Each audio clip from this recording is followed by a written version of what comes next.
YouTube? Craig the Travel Zombie here, and we're back again with another video. And this time, no, we are not in Kansas, Dorothy.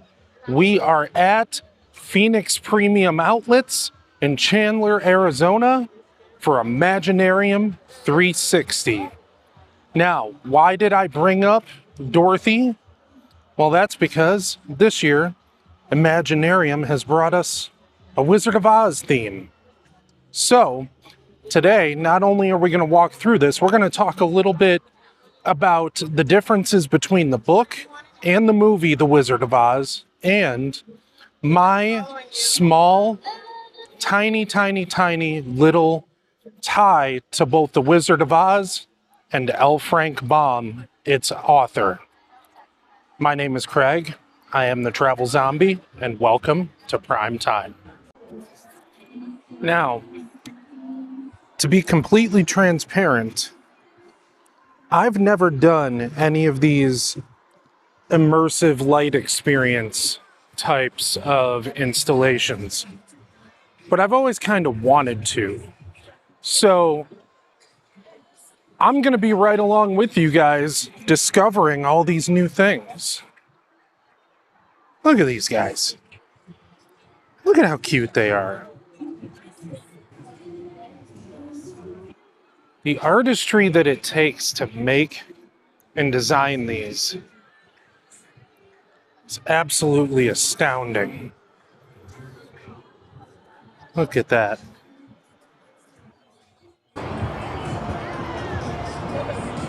Wow. Look at all of this.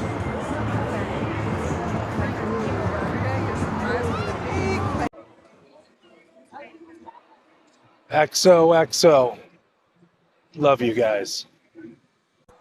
And here we are. Our first hint that we're in Oz. The giant ruby slipper. Now, I said that we were going to talk a little bit about the differences between the movie and the book. Well, fortunately, I just listened to the audiobook. And did you know that in the book, the slippers were originally silver, not ruby? They were turned ruby for the film to make them pop on screen more. I'd say that's probably a solid choice, wouldn't you?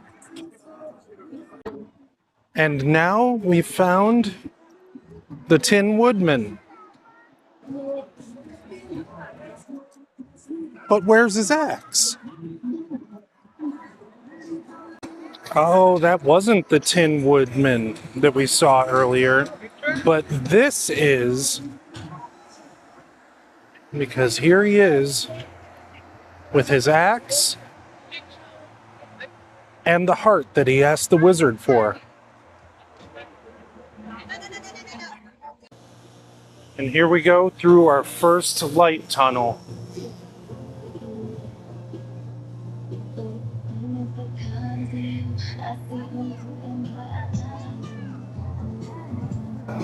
You know, I didn't want to record this for obvious reasons, but somebody is here with their kid, and their little girl is wearing Dorothy's dress, and it's just so adorable.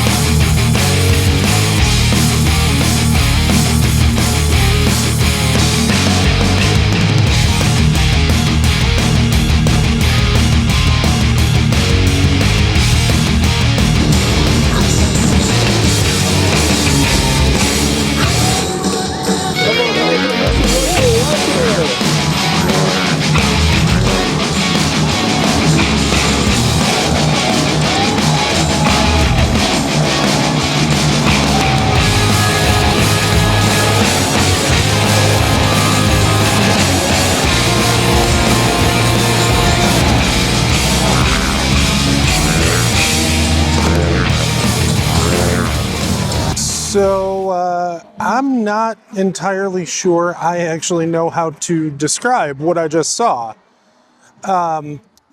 What I just watched was a free circus show that's included with the ticket from Globe of Death Squad out of, I didn't catch which town, but they were out of Texas.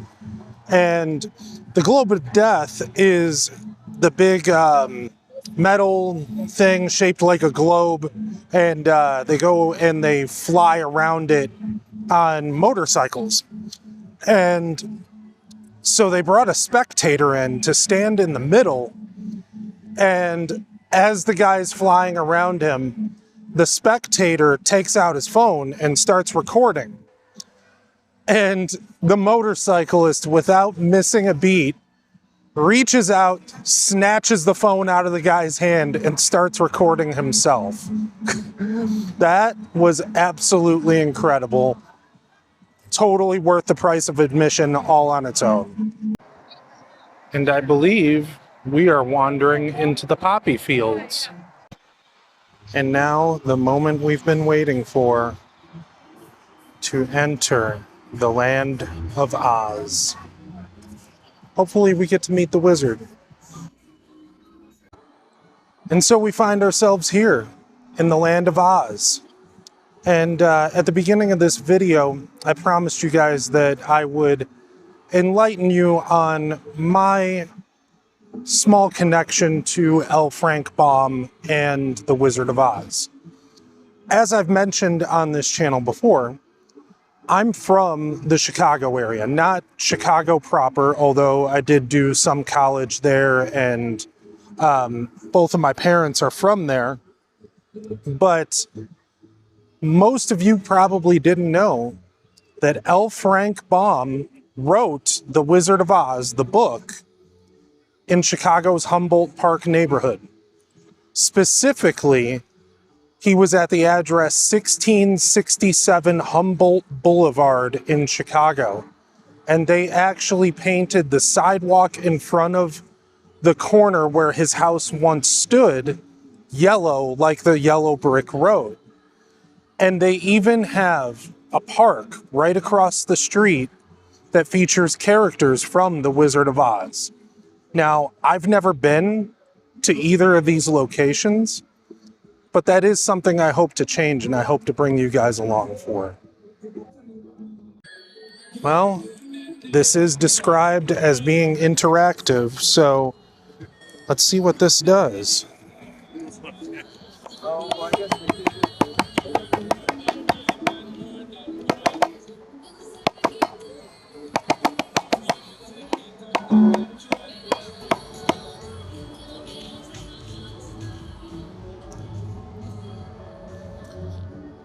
Huh.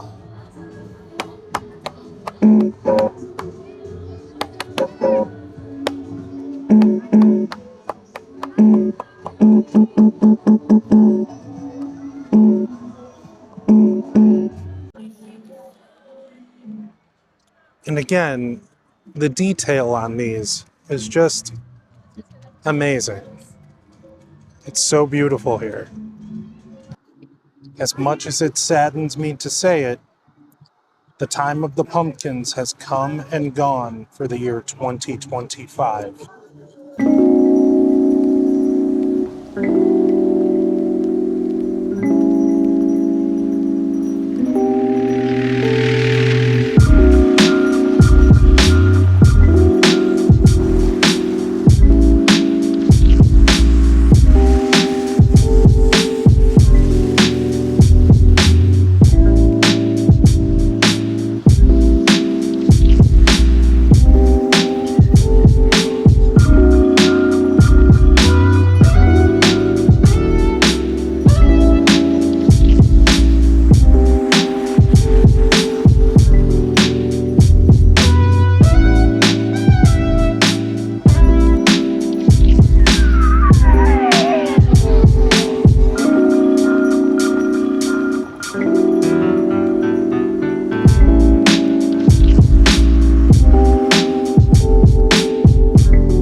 You know, I wasn't really sure what to expect coming into this. Like I said, I've never done anything like this before, but I'm having a lot of fun so far. This place is absolutely gorgeous. And this might be my favorite light sculpture that we've seen so far. Look at those horns. Isn't that beautiful?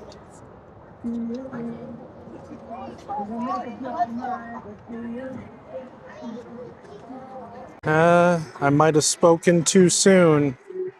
I might have another favorite.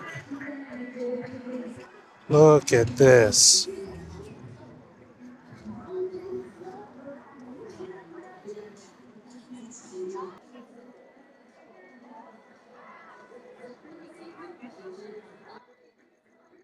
And look at who we finally found. It's the Cowardly Lion. I know this is supposed to be a Venus flytrap, but with the final season of Stranger Things about to come out, I can't help but think this thing looks like a Demogorgon. It appears as though that I've found myself in a maze.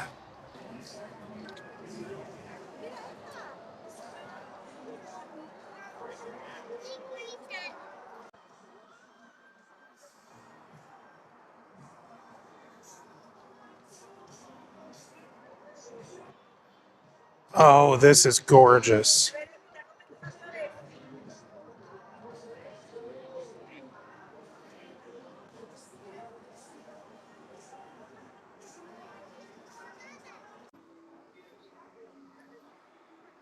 And we've found our way out of the maze. This next part we're going to do is something that I've wanted to do for years and never had the opportunity to, because the only one that I knew of was at the Van Gogh Museum that I believe is in the Netherlands. So let's go and let's check out the Sunflower Infinity Room.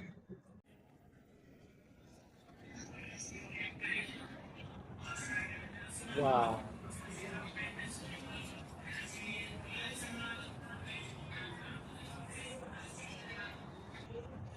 This is so beautiful and surreal.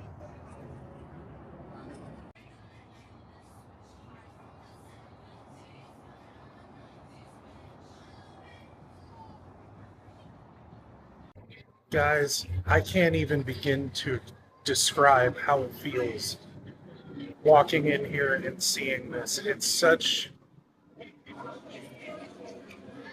so unique.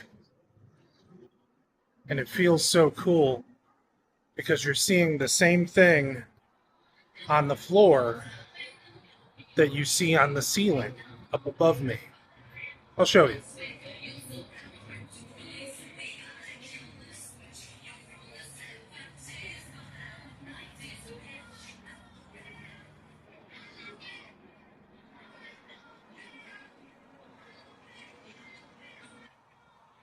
It's almost dizzying, isn't it?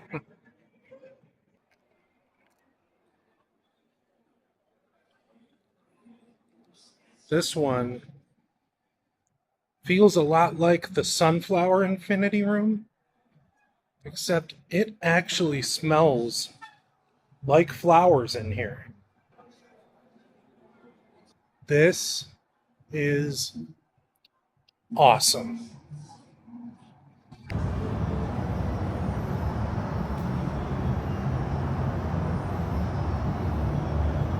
And this room smells just like my old haunted house days. Like fog. Speak of the devil.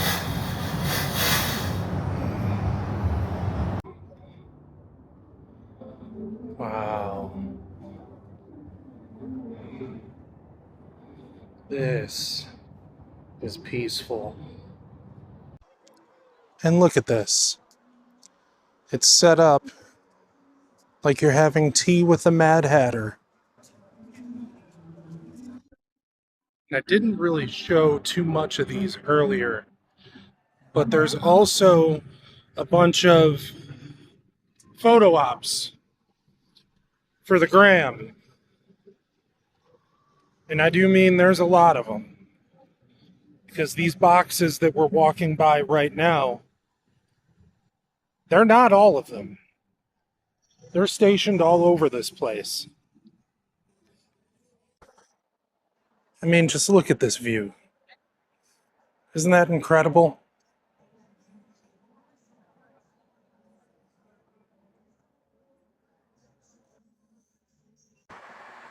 I really just can't make up my mind on which of these light sculptures is my favorite, because look at this. Come on. How could you possibly pick a favorite when they're all this gorgeous?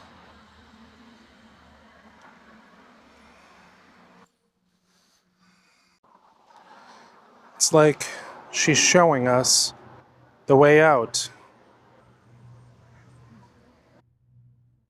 Well, I'm just about the last person left in this place, so I think it's probably time that we get out of here. But before we go, I just wanted to say that I had a great time. I hope that you guys had a great time watching as well. And they only have a couple of more days left here at Imaginarium 360 at Phoenix Premium Outlets. And if you got the time, if you got the money, and you're looking for something to do with your family, absolutely consider coming here. It's a great time. As you can see behind me, it's beautiful. So, with that, if you enjoyed your content here today, be sure to hit that like button, hit that share button, and most importantly, hit that subscribe button, because I am going to be doing more immersive light experiences just like this in the next couple of weeks. And with that, I must bid you all adieu and say goodbye and good night.